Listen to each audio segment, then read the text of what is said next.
Kisah Anak-Anak Katak ditulis oleh Nuraida Daud, dilukis oleh Cheng Pui Kun.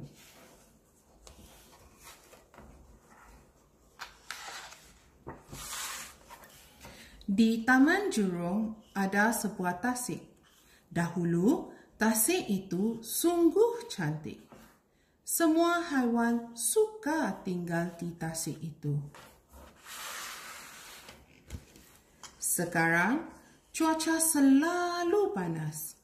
Bunga-bunga layu, rumput-rumput kering. Ibu, sudah lama hujan tidak turun. Ya, air tasik juga semakin surut. Pada masa itu, Bangau sedang berlalu di situ. Bangau, kamu hendak ke mana? Saya hendak ke tasik di taman sebelah. Mari ibu, kita ikut Bangau. Jangan, di sana tidak selamat. Anak-anak katak berasa sedih. Jangan risau, kita katak. Kita boleh panggil hujan. Mari ikut ibu. Ibu katak mengajar anak-anaknya memanggil hujan. Kuak, kuak, kuak.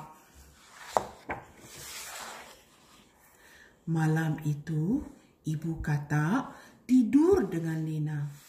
Anak-anak katak melompat-lompat dengan senyap. Mereka ingin ke tasik sebelah.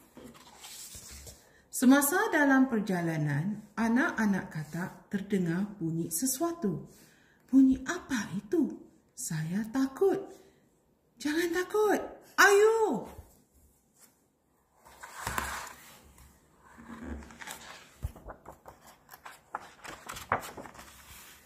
Bunyi tadi semakin kuat. Kerisik, kerisik. Saya takut. Jangan takut. Lompat cepat-cepat.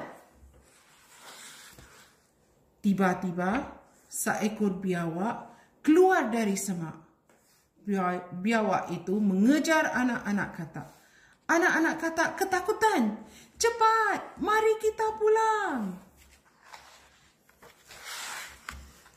Anak-anak katak melarikan diri. Biawak itu di belakang mereka. Tolong, ibu, tolong!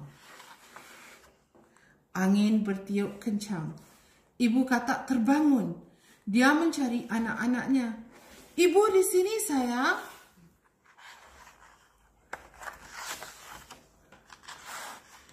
Akhirnya, anak-anak katak bertemu ibu katak.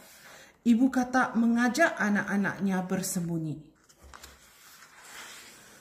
Hujan pun mula turun dengan lebat. Biawak tidak dapat melihat dengan jelas.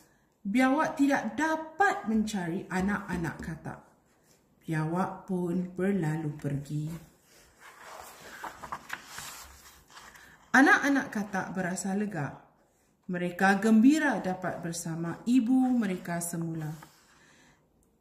Ibu, maafkan kami. Kami berjanji tidak akan buat lagi.